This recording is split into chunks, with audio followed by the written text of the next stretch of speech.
Hi, Madeleine weer hier by julle. Welkom terug by Slaapstories vir groot mense. Jou weeklikse potgooi van Afrikaanse stories wat jou saans sis tot in droomland. Jy kan by ons weekliks inskakel op jou gunsteling potgooi vir 'n storie na soete drome. Kyk uit vir die skakels onder in die potgooi inligting. Ons wil vreeslik graag elke week vir julle 'n storie vertel, so asseblief gooi so 'n geldjie daar in ons donasieblokkie. Borgenskrywers, julle is ook baie welkom hier by ons. Stuur alle info aan slaapstoriesvirgrootmense@gmail.com. As jy op YouTube luister, like, comment en subscribe. En onthou, die Patreon link is op Facebook en onder aan die potgooi inligting as jy nog meer wil hê. Kom mensies, word 'n droomwandelaar vir net $1 'n maand en kry 'n shout-out, 2 eksklusiewe episodes elke maand, vroeg toegang tot alle nuwe episodes en ou en nuwe episodes advertensievry. Vir minder as die prys van 'n brood kan jy lekker luister. En daar is meer as 100 ou episodes advertensievry, net vir julle genot. Mensies, so op die plaas bly het maar sy positiewe punte, soos jy hoef nou nie altyd jou beste rokkie te dra nie. So die alledaagse klere is maar uitgerek en vol gate en nogal dof gewas. Maar nou die dag toe knyp ek oë toe en koop so 'n nuwe stukkie of 2. En weet julle wat? As ek daai nuwe rokkie aantrek, voel ek sommer soos 'n shiny sixpence. Mense vra my nogal of ek pregnant is, want ek glow. Nee, frek, daai skip het lankal al verbygevaar. Maar net 'n nuwe rokkie en jy voel sommer mooier. Dink nou ek sal maar weer bietjie grimering moet begin dra, so saam met die nuwe rokkies, jy weet. Daar sy, koop daai nuwe rokkie vrou, jy sal shine. Ons gaan nou aan met deel 2 van die val van die huis van Usher, deur Edgar Allan Poe. Ek onthou goed dat voorstelle vanuit hierdie ballade ontstaan het.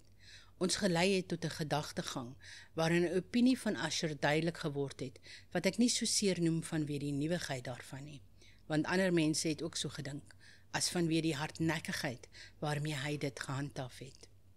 Hierdie opinie in sy algemene vorm was die van die gewaarwording van alle plantaardige dinge. Maar in sy versteurde verbeelding het die idee meer gewaagde karakter aangeneem en het onder sekere voorwaardes die koninkryk van inorganisasie betree. Ek het nie woorde om die volle omvang of die ernstige verlating van sy oortuigings uit te druk nie. Die geloof was egter verbind, soos ek voorheen gesinspeel het, met die grys klippe van die tuiste van sy voorvaders. Die voorwaardes van die gewaarwording was hier, het hom verbeel, vervul in die metode van rangskikking van hierdie klippe, in die orde van hulle plasing, sowel as die van die vele swamme wat hulle oordek het, en van die vervalle bome wat rondom gestaan het. Bovenal, in die lang onversteurde voortbestaan van hierdie rangskikking, en in die verdubbeling daarvan in die stil waters van die bergmeer. Die bewys van die gewaarwording, was te sien, het hy gesê, en ek het hier geskrik toe hy praat, in die geleidelike, doch sekere kondensasie van 'n atmosfeer van hulle eie om die waters en die mure.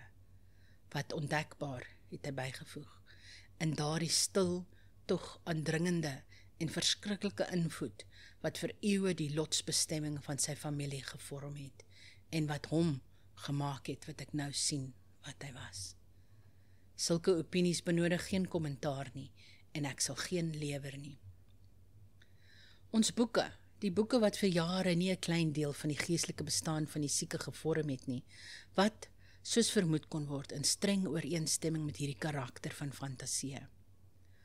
Ons het saam verdiep geraak in werke soos die Verwoord et Shadows van Grisette, die Belphegor van Machiavelli, die Hemel en Hel van Swedenborg, die ondergrondse reise van Nicholas Klim deur Holberg, die handlesing van Robert Fludd, van Jean de Ingalen en van de La Chambre, die reis in die blou verte van Tieck en die stad van die son van Campanella. Een gunsteling volume was 'n klein oktawe uitgawe van die Directorium Inquisitorium deur die Dominikaan Emeric de Giron, en daar was gedeeltes in Pomponius Mela oor die ou Afrika satters en Ugapane, waaroor Usher urelang sou sit en droom.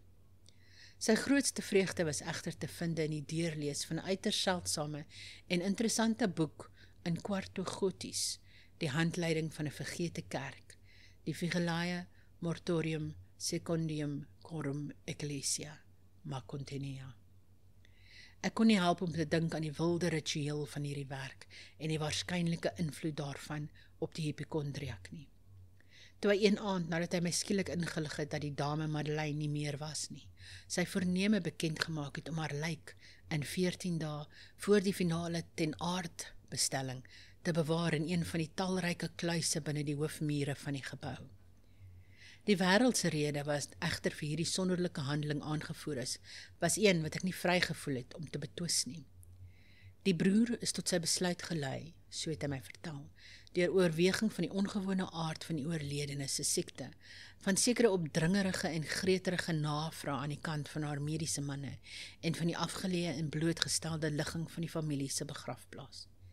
Ek sal nie ontken nie, dat toe ek die onheilspellende voorkoms van die persoon wat ek op die trap ontmoet het op die dag van my aankoms by die huis in herinnering roep, ek geen begeerte gehad het om dit wat ek op sy beste as 'n onskuldige en geensins onnatuurlike voorsorgmaatreël beskou het, teen te staan nie. Op versoek van Asher het ek hom persoonlik bygestaan met die reëlings van die tydelike graflegging. Die lijk is in 'n kus geplaas en ons twee alleen het dit na sy rusplek gedra. Die kluis waarin ons dit geplaas is en wat so lank ongeopend was dat ons fakkels half versmoor in sy bedrukkende atmosfeer, ons min geleentheid vir ondersoek gebied het, was klein, klam en heeltemal sonder middele vir die toelating van lig. Dit het op 'n groot diepte gelê, direk onder daardie gedeelte van die gebou waarin my eie slaapvertrek was. Dit was blykbaar in ver afgeleë feodale tye gebruik vir die ergste doeleindes van 'n ondergrondse sel en in later dae as 'n bergplek vir buskruit of eener ander hoogs onvlambare stof, aangesien 'n gedeelte van die vloer en die hele binnekant van 'n lang boog waardeur ons dit bereik het, sorgvuldig met koper beklee was. Die deur van massiewe yster was ook soortgelyk beskerm. Sy geweldige gewig het 'n buitengewoon skerp, krassende geluid veroorsaak toe dit op sy skaniere beweeg. Nadat ons droewige las op blokke binne hierdie gebed van verskrikking neergelê het ons die nog onvasgeskroewe deksel van die kus gedeeltelik weggedraai en na die gesig van die bewoner gekyk. 'n Treffende ooreenkoms tussen die broer en suster het nou eers my aandag getrek, en Asher, wat miskien my gedagtes geraai het 'n paar woorde gemompel waaruit ek geleer het dat die oorledene en hy self 'n tweeling was, en dat simpatie van 'n skaars verstaanbare aard altyd tussen hulle bestaan het. Ons blikke het egter nie lank op die dooie gerus nie, want ons kon nie sonder onsag na haar kyk nie. Die siekte van die dame so in die vleur van haar jeug te ruste gelê het soos gewoonlik in alle siektes van 'n streng kataleptiese aard die bespotting van 'n flou blos op die boesem en die gesig gelaat, en daardie agterdogtige talende glimlag op die lippe wat so verskriklik is in die dood. Ons het die deksel teruggeplaas en vasgeskroef, en nadat ons die ysterdeur gesluit het ons met moeite ons weggebaan na die skaars minder duistere vertrekke van die boonste gedeelte van die huis. En nou, nadat daar 'n paar dae van bitter droefheid verbygegaan het 'n merkbare verandering oor die kenmerke van die geestelike verstoring van my vriend gekom. Sy gewone maniere het verdwyn. Sy gewone besighede is verwaarloos of vergeet. Hy het van kamer tot kamer gedwaal met gejaagde, ongelyke en doellose stap. Sy bleekheid van sy gelaat het indien moontlik nog meer doodsblik skakerings aangeneem, maar die glans van sy oog was heeltemal weg. Die eens toevallige heesheid van sy stem is nie meer gehoor nie, en 'n bewende trilling, asof van uiterse verskrikking het gewoonlik sy uitings gekenmerk. Daar was inderdaad tye wanneer ek gedink het sy onophoudelike ontsteldige gemoed worstel met een of ander drukkende geheim, om dit te openbaar waaroor hy na die nodige moed gesoek het. By tye weer was ek verplig om alles toe te skryf aan die onverklaarbare giere van waansin, want ek het hom vir lang ure na die leegte sien staar, in 'n houding van die diepste aandag, asof hy na een of ander denkbeeldige geluid luister. Dit was geen wonder dat sy toestand my verskrik het nie, en dat dit my aangesteek het nie. Ek het gevoel hoe daar oor my kruip, met stadige maar sekere grade, die wilde invloede van sy eie fantastiese, dog indrukwekkende bygelowe. Dit was veral toe ek laat in die nag van die 7de of 8ste dag na die plasing van dame Madeline in die sel, dat ek die volle krag van sulke gevoelens ervaar het. Slaap het nie naby my bed gekom nie, terwyl die ure weggekwyn het. Ek het geworstel om die senuweeagtigheid wat my oorheers het weg te redeneer. Ek het probeer glo dat baie, indien nie alles nie, van wat ek gevoel het te wyte was aan die verwarrende invloed van die somber meubels in die kamer, van die donker en verslete gordyne, wat deur die asem van 'n opkomende storm tot beweging gedwing word, rukkerig heen en weer teen die mure geswaai het, en rusteloosheid om die versiering van die bed geritsel het. Maar my pogings was vrugteloos. 'n onbedwingbare beweging het geleidelik my liggaam deurdring, en uiteindelik het daar op my hart self 'n nagmerrie van heeltemal onraaklose angs kom sit. Met 'n hyg en 'n worsteling het ek dit afgeskit, myself op die kussing opgerig en terwyl ek aandagtig in die intense duisternis van die kamer tuur, geluister. Ek weet nie hoekom nie, behalwe dat 'n instiktiewe gees my aangedryf het, na sekere sagte en onduidelike geluide wat deur die stiltes van die storm met lang tussenposes gekom het. Ek het nie geweet waar vandaan nie. Oorweldig deur 'n intense gevoel van afgryse, onverklaarbaar, dog onuithoubaar, het ek hastig my klere aangetrek, want ek het gevoel dat ek nie meer sou slaap gedurende die nag nie, en probeer om myself uit die jammerlike toestand waarin ek verval het op te wek, deur vinnig heen en weer deur die vertrek te stap. Ek het skaars 'n paar draaie op hierdie manier gemaak toe 'n ligte stap op 'n aangrensende trap my aandag getrek het. Ek het dit dadelik herken as die van Usher. 'n oomblik later het hy saggies aan my deur geklop en binnegekom met 'n lamp. Sy gelaat was soos gewoonlik lykbleek, maar daarbenewens was daar 'n soort van sinnige vrolikheid in sy oë, 'n duidelik bedwonge hysterie in sy hele gedrag. Sy voorkoms het my ontstel, maar enigiets was verkieslik bo die eensaamheid wat ek so lank verduur het, en ek het selfs sy teenwoordigheid as 'n verligting verwelkom.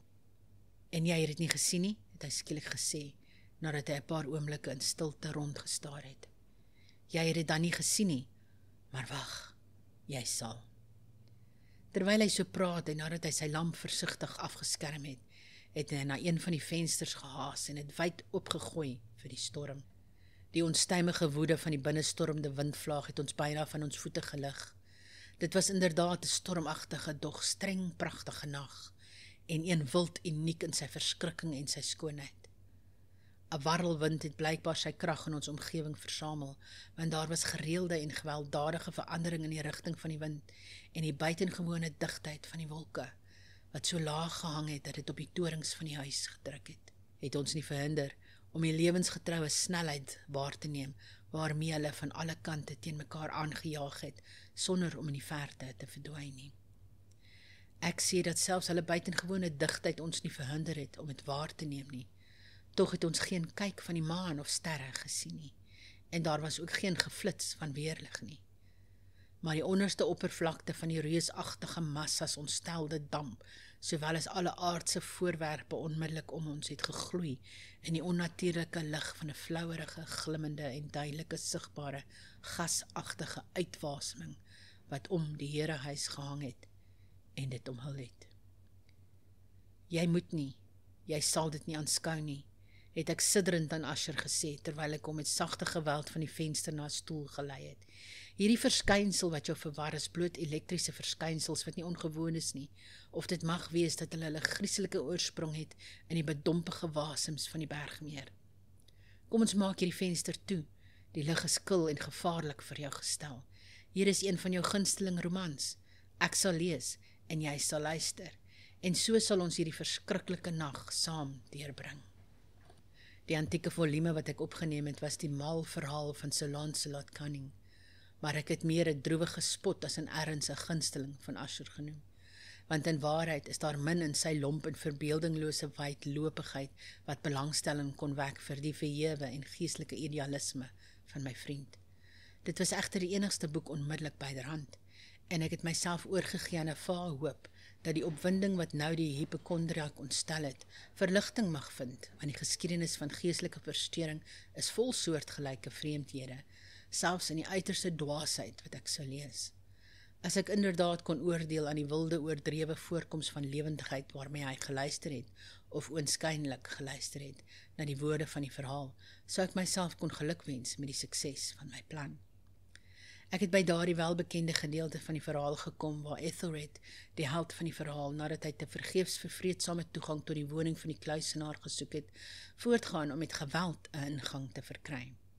Hier sal onthou word lei die woorde van die verhaal soos volg.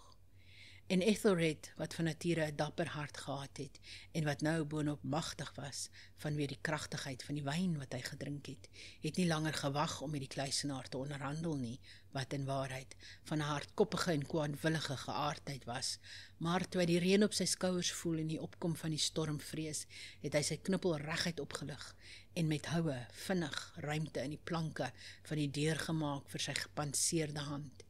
En nou daaraan stewig trekkend, het hy so gekraak en geskeer en alles uitmekaar geruk, dat die geluid van die droë en holklinkende hout deur die hele woud weer galm en weer klink het. By die einde van hierdie sin het ek geskrik en vir 'n oomblik gehuiwer, want dit het vir my voorgekom, alhoewel ek dadelik tot die gevolgtrekking gekom het dat my opgewonde verbeelding my mislei het. Dit het vir my voorgekom dat vanuit 'n baie afgeleë deel van die Herehuis onduidelik tot my ore gekom het wat moontlik in sy presiese ooreenkoms van karakter die ego kon wees, maar beslis 'n gesmoorde en dowwe een van dieselfde kraak en skeurgeluid wat Sir Lancelot so spesifiek beskryf het.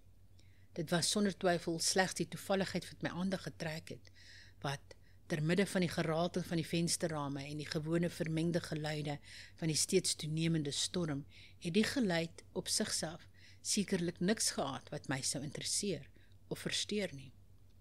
Ek het voortgegaan met die verhaal. Maar die goeie kampvegter Ethelred, wat nou binne die deur was bitter vererg en verbaas om geen teken van die kwaadwillige kluisenaar te bespeer nie, maar in plaas daarvan 'n draak, van 'n skibberige en reusagtige voorkoms, en met 'n vurige tong wat wag gehou het voor 'n paleis van goud, met 'n vloer van silwer, en teen die muur het daar 'n skild van blinkkoper gehang, met hierdie legende daarop geskryf. Wie hier binne tree, 'n oorwinnaar was hy. Wie die draak verslaan, die skild sal hy kry.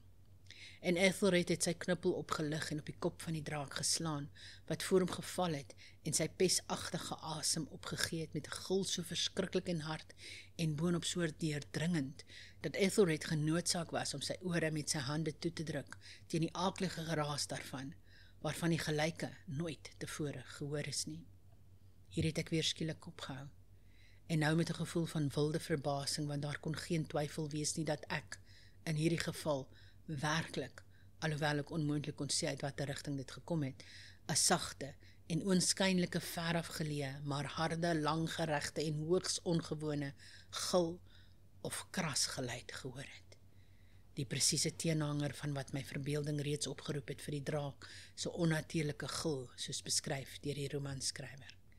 Oorweldig soos ek sekerlik was by die voorkoms van hierdie tweede en mees buitengewone toevalle, deur 'n duisend strydige gewaarwordinge, waarin verwondering en uiters verskrikking oorheersend was, het ek steeds genoeg teenwoordigheid van gees behou om my te vermy, dat ek deur enige opmerking die sensitiewe senuweeagtigheid van my metgesel opwek.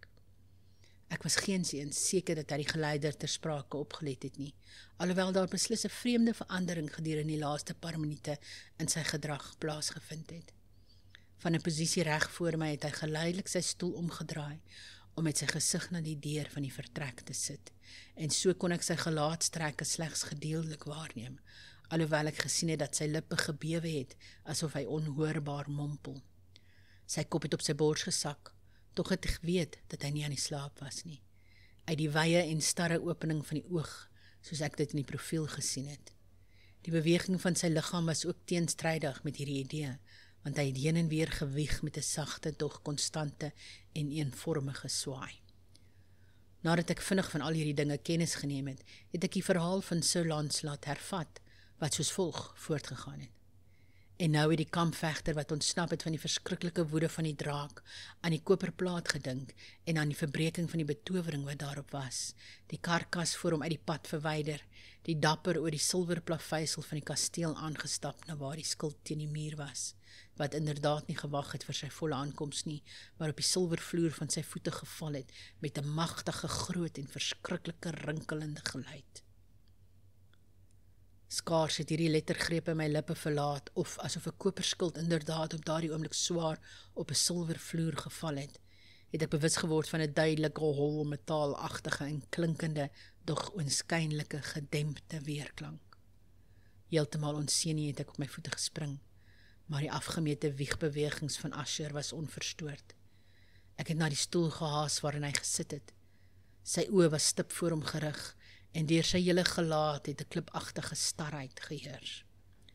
Maar toe ek my hand op sy skouer plaas, het ek sterk siddering deur sy hele persoon gegaan.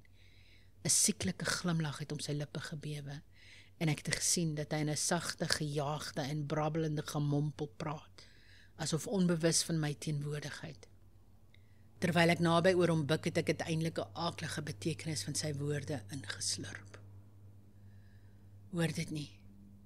Ja, ek hoor dit, en het dit gehoor. Lank. Baie minute, baie ure, baie dae het ek dit gehoor. Tog het ek nie gedurf nie. Kry my jammer, ellendige mens wat ek is. Ek het nie gedurf nie. Ek het nie gedurf om te praat nie. Ons het daar lewend in die graf gesit. Het ek nie gesê dat my sintuie skerp was nie? Ek vertel jou, nou, dat ek haar eerste flou bewegings in die holkus gehoor het. Ek het hulle gehoor, baie dae gelede. Tog het ek nie gedurf nie. Ek het nie gedurf om te praat nie. En nou, vanaand, Ethelred. Die breek van die kluisenaar se deur en die doodskreet van die draak en die gekletter van die skild. Sê eerder, die skeur van haar kus en die kras van die eysterskaniere van haar gevangenis en haar geworstelings binne die koperbeklede boog van die grafkelder. Waarheen gaan ek vlug? Sal sy nie nou hier wees nie? Haas sy haar nie om my te verwyd vir my hastigheid nie? Het ek nie haar voetstap op die trap gehoor nie? Onderskei ek nie daar die swaar en verskriklike geklop van haar hart nie? Waansinnige! Hier het hy verwoed op sy voete gespring en sy lettergrepe uitgegil, asof hy in die poging sy siel oorgee. Waansinninge! Ek sê vir jou dat sy nou buite die deur staan. Asof in die bomenslike energie van sy uiting die krag van 'n towerspreek gevind het die reusagtige antieke panele waarna die spreker gewys het op daardie oomblik stadig hulle swaar en eppehoutkake teruggegooi.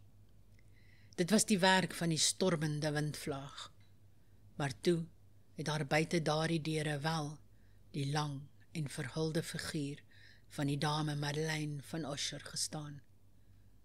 Daar was bloed op haar wit kleed en die tekens van 'n bitter worsteling op elke deel van haar vermaarde liggaam. Vir 'n oomblik het sy bewend en swaaiend op die drempel bly staan.